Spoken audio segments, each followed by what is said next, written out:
Today, Linux administration, we are going to see the first class, that is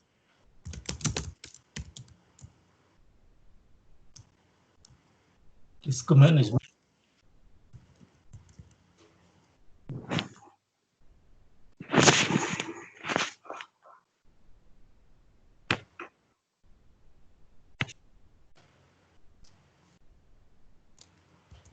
That is disk management or file system management. So this is the first Linux administration class we are going to discuss. So after installation of Linux, so if you want to install any softwares,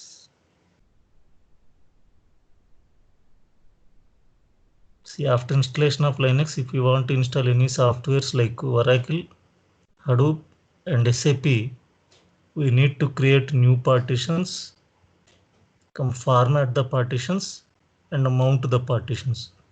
Like in Windows, how we are going to create a D drive, E drive, F drive. Like that in Linux, how to create the new partitions to install the softwares. So that is the class today we are going to start. So first, before going to create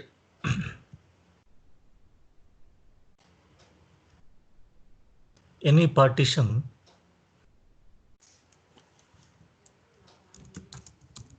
you need to see the available disks in Linux. So to see the available disks and existing partitions in Linux,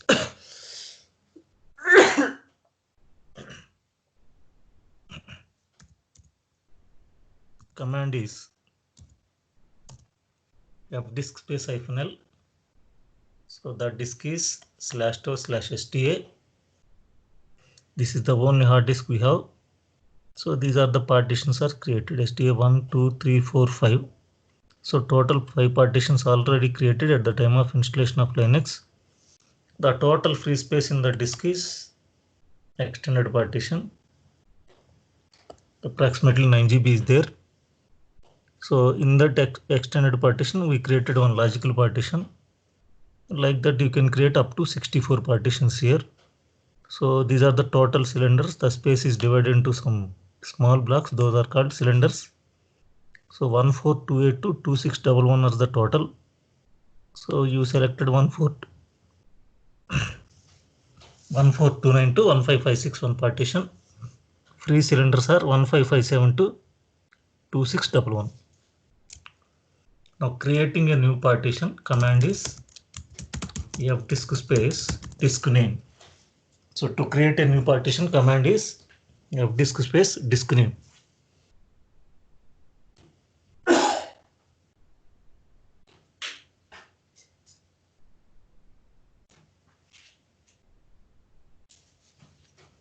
So give enter. You can enter into the partition table prompt. This is command prompt. Give the command P. It displays the existing partition table. So already these are the partitions are created. Now I am going to create a new partition. Command is N. So first cylinder number 1557. Give the size, I am giving in 100 MB. 100 M, capital M. So again give the P whether the partition is created or not. So sixth partition is created. Now again I am going to create another partition N. Starting cylinder number is 1571. Cylinder number is 1571. Size is 100 MB.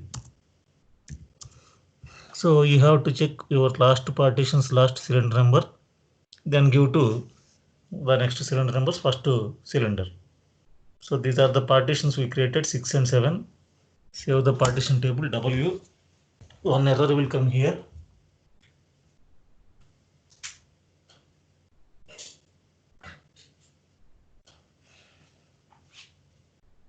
So rereading the partition table is failed. So you have to use the kernel still uses the old table. The new table will be used at next reboot. But in real-time scenarios, the servers cannot be reboot. So without rebooting, I want to update the new partition table information to kernel. So then you can give the command partex -a disk name /2/sta. So first time it will show you only old table 1 to 5 partitions, but we created new partition 6 to 7. Run the command second time. Then it will show you 6 and 7. So now new partitions are created. Now you want to write the data in these partitions. So you have to format it.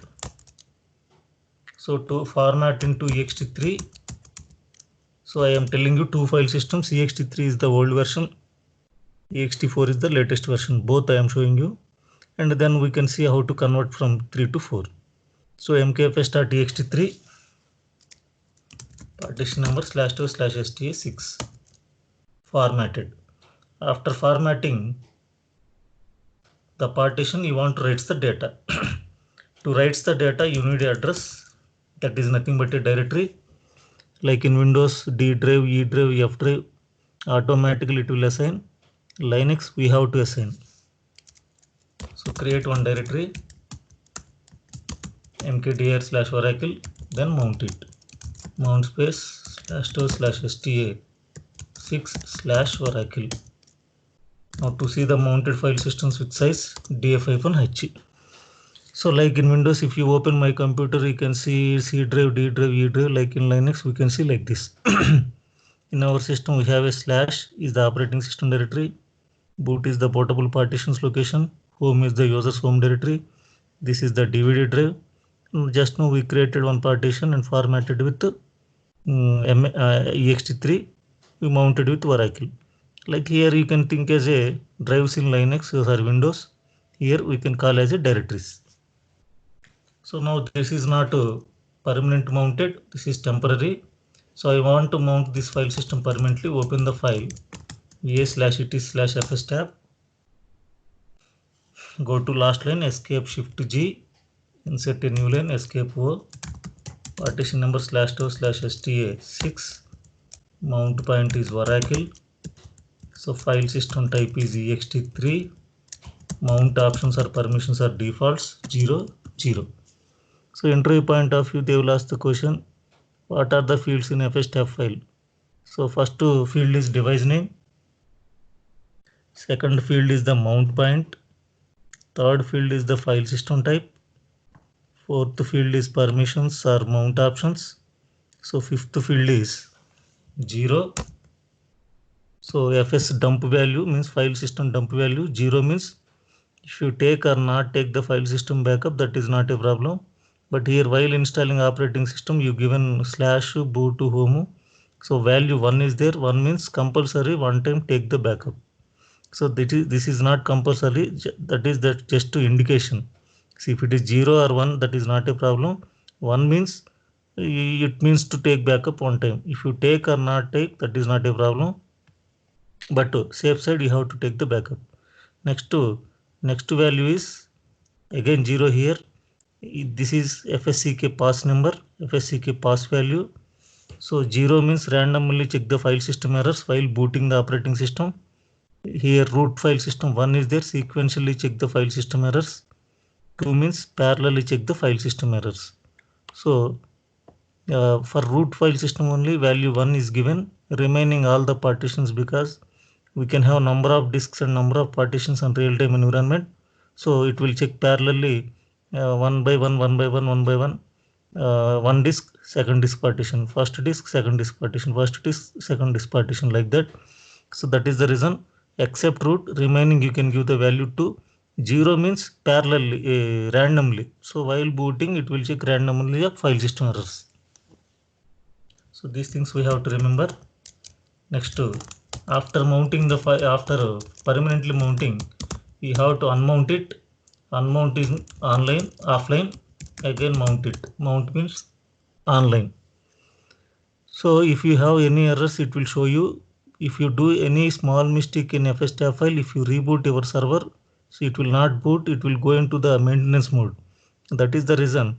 While you return the entry in fs tab file, first you can check, first unmount it and mount it. If any error is there, here only it will show, then you can rectify the errors.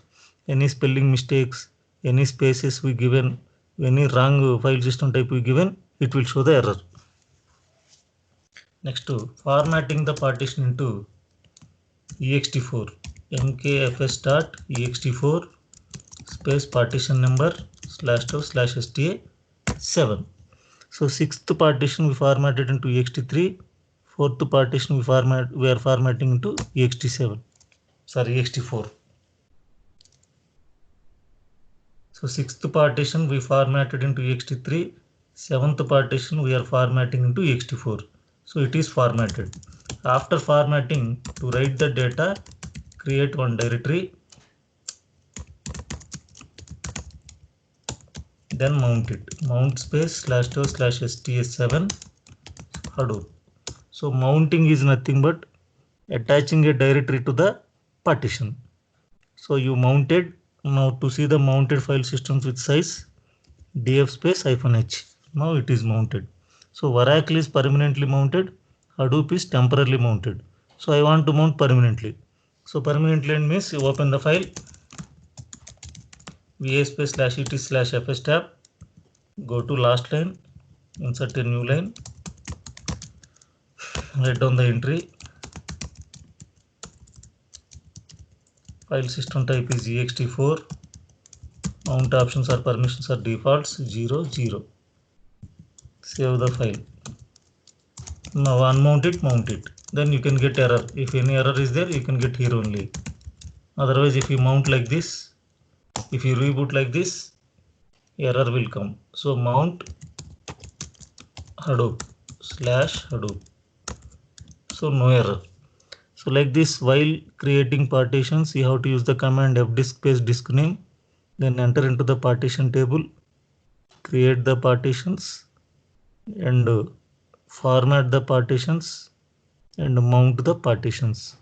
Now to see the mounted file systems with file system type, command is df space -T. So it will show you all the partitions are formatted which file systems, what are the file system types. So DVD IS49660, sixth partition we formatted into ext3, seventh partition we formatted into ext4. Like this it will display. Now to see the file systems with permissions, command is mount. So by default every file system has a read write permission. Now go to Oracle,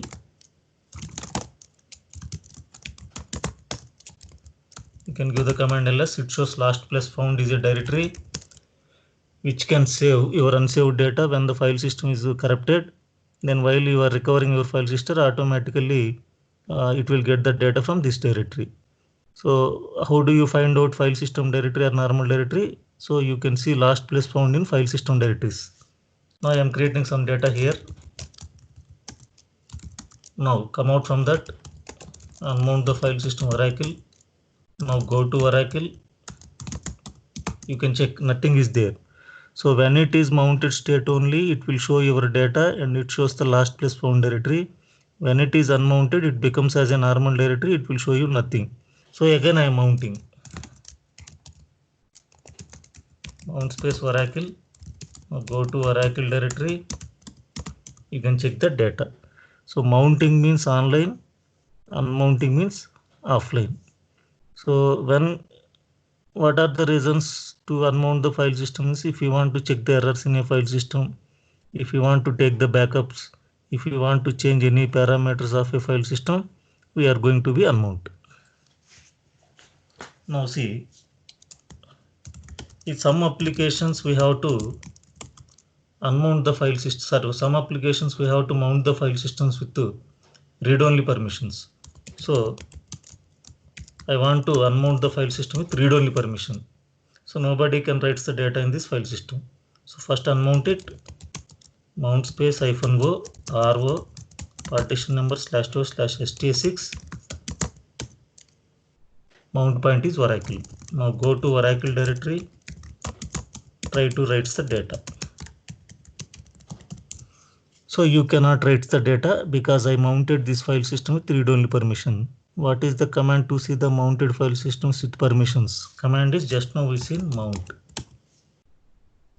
So it is mounted with read only.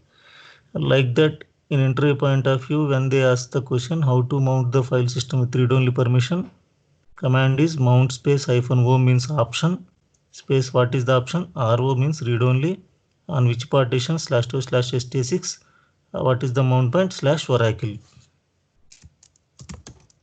So if you want to know whether the directory is a normal directory or file system directory, you can use the command mount point /oracle. So oracle is a mount point. So unmount it. Now check oracle is a normal directory or mount point directory. So give the command mount point space oracle. Now oracle is not a mount point.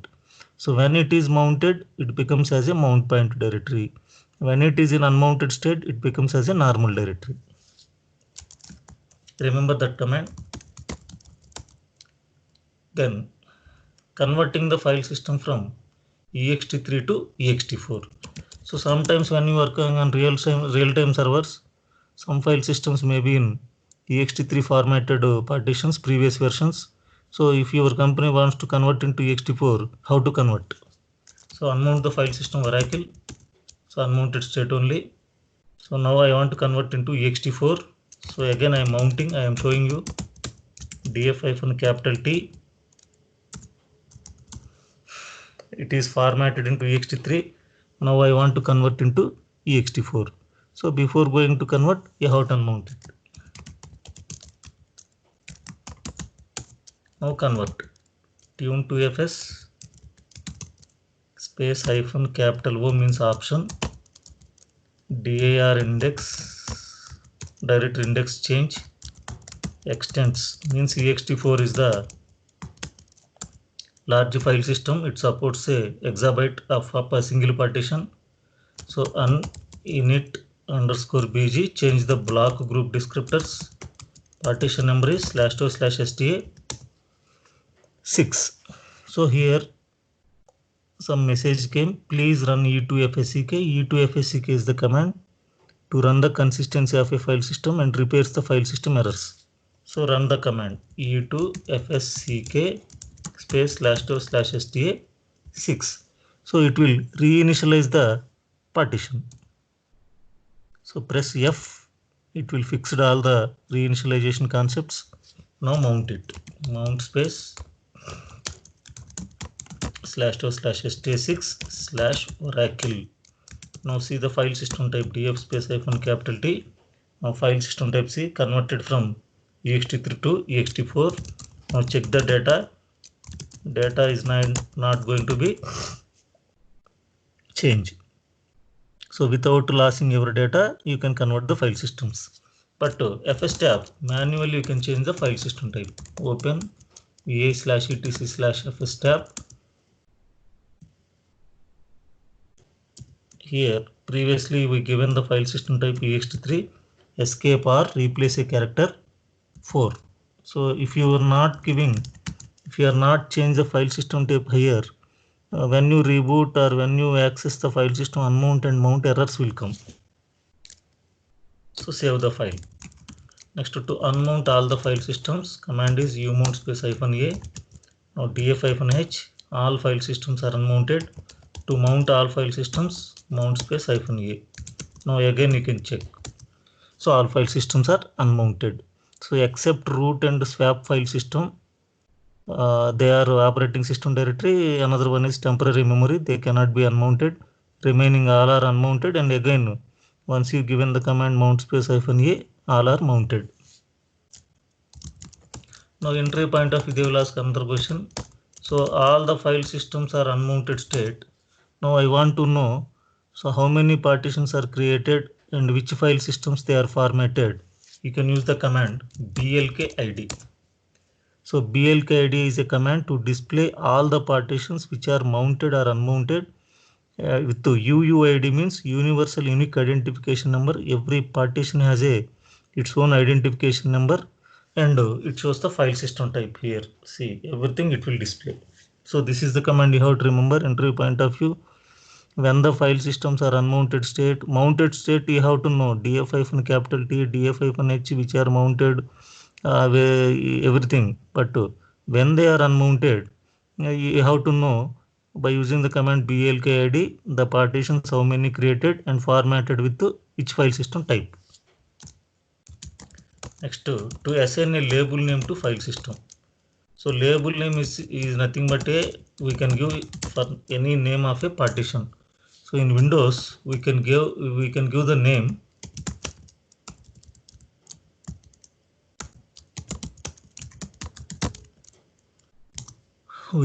names to drives, like you can right click on D drive, you can right click on E drive, you can give some name. Like that in Linux also you can give the names to some partitions or STA6 or STA7 like that. So that names are called label names. So to assign a label name, see the label names, E2 label, partition number, no label name is there. I am assigning. So now check the label name. So now the partition name I given as a Vora. So you can permanent the label name. So open the file va space /etc/fs tab. So instead of partition number, you can assign capital letters label equal to /Vora. Like that, because in real-time scenarios we can have number of disks and number of partitions. You can confuse which partition is mounted on which file system. Just Vora, SAP, Hadoop, WebSphere, like that we can give some names. Then you can easily understand. Save the file. Next, to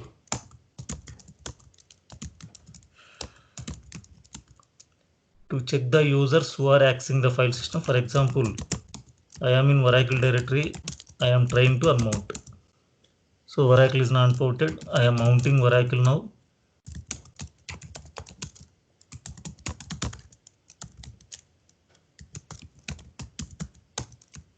Now I am going to Oracle directory. I am trying to unmount. See, this error will come, device is busy. Interview they will ask the question, when I am trying to unmount a file system, it is not unmounting, what are the reasons? If you are in the directory, it cannot be unmount. If you share the directory across the line, across the LAN, means across the network, it cannot be unmount. If any users are accessing the file system, it cannot be unmount. Now, how do you know the users who are accessing the file system? fuser -cu mount point Oracle. So root is accessing this file system because we logged in as a root user. We are in the Oracle directory. That is the reason it shows you root user. In real times, maybe Ali, Siva, Raj, Ram who are accessing, it shows their usernames and process IDs. Now they will ask you how to kill the process forcefully. fuser -ck partition number mount point. So whatever the users they are having, they are accessing the file system, I want to kill and I want unmount. So use this command fuser space -ck space partition number. So killed, all the user processes are killed. Then you can open the terminal, unmount the partition. So like this, entry point of view, you have to give the answers to see the mounted file systems who are accessing.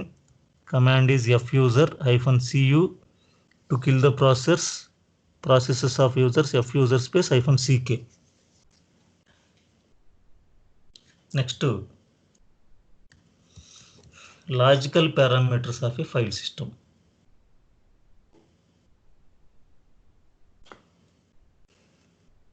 See, when we format the partition, it created some logical parameters. So those logical parameters are physical block. It is used by hard disk to read write data. The default physical block size is 512 bytes. And logical block, it is used by kernel to read write data from the disk. The default logical block size in Linux is 4 KB. You can also use 2 KB and 1 KB blocks. So because some database administrator wants you small blocks, but by default block size is 4 KB. They want small by 2 KB or 1 KB. So as a Linux administrator, you have to change. How to change we are going to see by the commands. Next, to min free space. So when we format the partition, some of the disk space is reserved. This space is called min free space. the administrator can only write the data in that space. We can set a minimum free space up to 50%. So default is 5%. So you can set the minimum free space up to 50%.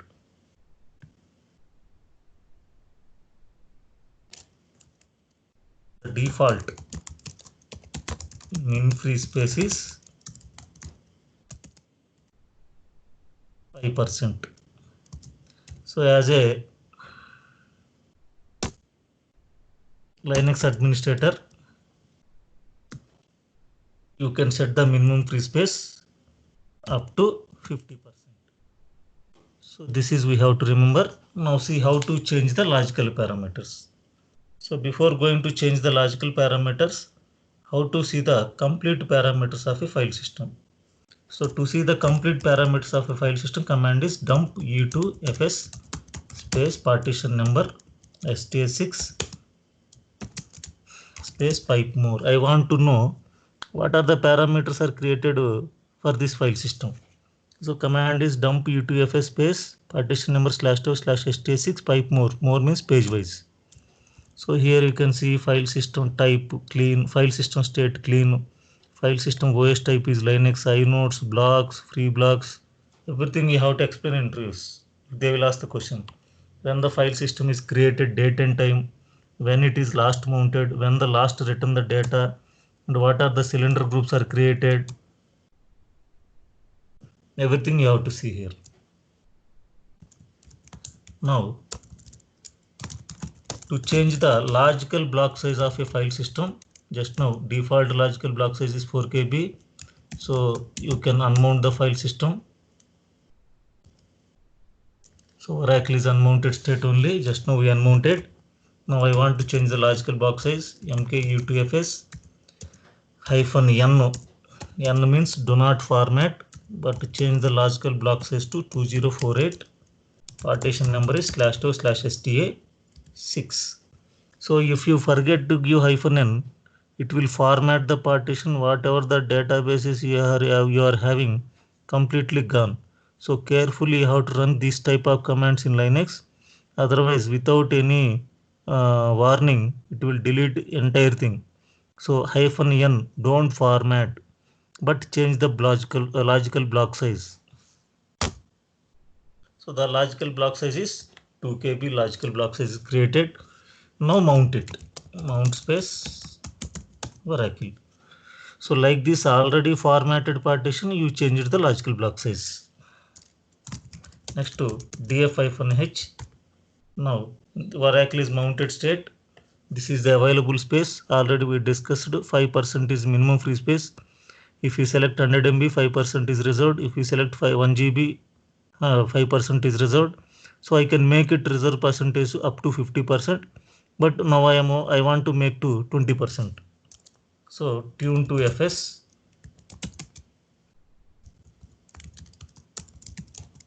-m %20 -m means minimum free space /2/sta6.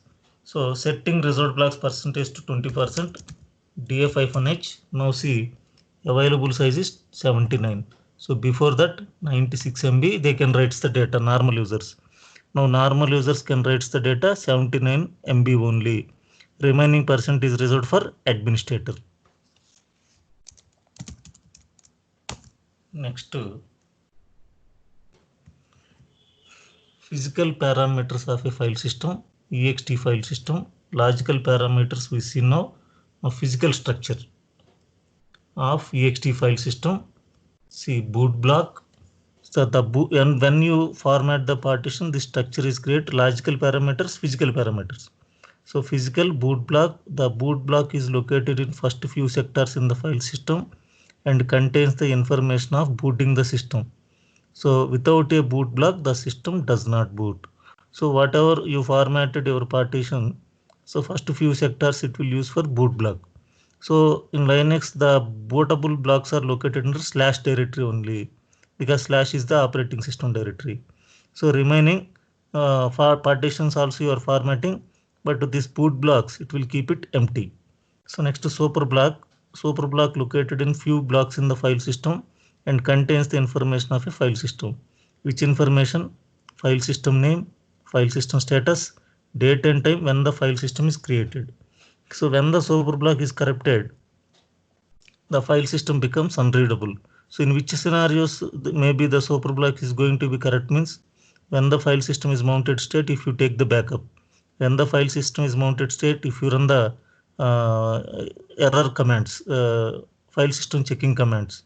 So in that scenarios, when the file system is mounted state, the server is suddenly shut down. Maybe super block is going to be corrupted. So it becomes unreadable. Your data is safe, but you cannot access it. Then as a Linux administrator, you have to choose alternate super blocks. We are going to see in the commands. Next to cylinder groups. So when we create a partition, the space is divided into cylinders. In our practical already we seen first cylinder number size you selected automatically divide the space into cylinders. The cylinder groups improves the disk performance. Next inode block. An inode contains the information of a file except its name. So for example, type of file, file is which type, mode of file, the file has which permissions, and the number of bytes used by the file. So this information stored under the inode block. So kernel can understand the file with inode number, administrator can understand with name. Next data blocks. So data blocks are also called as storage blocks. So they contains the data of a file. Contains the data of a file. So data blocks, whatever the data you are writing, it stores on the data blocks.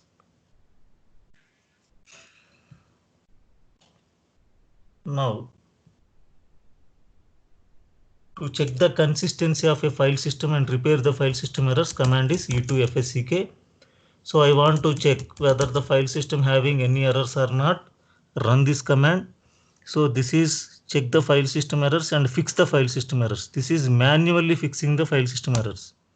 So there is a error warning. See, when you are going to check the file system errors, you must unmount it. Just now I told you. So if you run the commands of checking the file system errors when mounted state, the super block is going to be corrupt. So I don't want to run here. So unmount it. Now run this command. So the file system is clean. If there is any errors, it will stop at each and every error. It will ask you to fix the error. This is manually checking and fixing the file system errors. Now automatically fixing the file system errors, you can use the option -p. P means auto repair. So file system is clean. If it is not clean, it will fix the errors automatically. Now interview they will ask the question, in how many phases the file system check the consistency. So you can run the command e2fsck-f. Now it will check in 5 phases: inodes and blocks and sizes, directory structure, directory connectivity, reference counts, group summary. Like this will also they will ask interview. In how many phases the file system runs the consistency? 5 phases. So you have to run this command, you have to write down the notes in how many phases. If they are will ask the question, if you put the experience 3+ or 4 years, then only this type of questions they will ask, otherwise they will not ask this type of questions. Next, how to fix the super block error. So if you want to fix the super block error, we have to unmount it. Already we unmounted. So before going to fix the super block error, you have to know alternate super blocks. So mku2fs-n. Already I given the example of -n. Do not format, but show the contents of this file. So here you can see super block backups stored on the following blocks. Already given the notes. Super blocks located in different blocks on the file system. So while formatting, we have a primary super block. It will take backup on different locations. If primary super block is corrupted, we can choose alternate super blocks. How to see alternate super blocks means mke2fs-n partition number. Now to fix the super block error, e2fsck-b. So super block number, first one I am taking, you can take any number, 8193 partition number /2/sta6. So to fix the error, e2fsck-b super block number 8193 partition number. So it will ask you to fix the error. Yes. So file system was modified. Now mount the file system. So So if you practice properly the disk management class, you can get this type of error. See how to fix the errors. This is not a experience. This is a experience. So once you practice properly, you can get many errors. Troubleshooting that errors, knowing the answers for that errors is nothing but a experience. While in interview they will ask the questions, you can give the properly answer if you practice properly. If you are not practicing, you cannot get any error. You cannot have the troubleshooting issues. Okay, this is our first class, disk management. So tomorrow we are going to see our next class.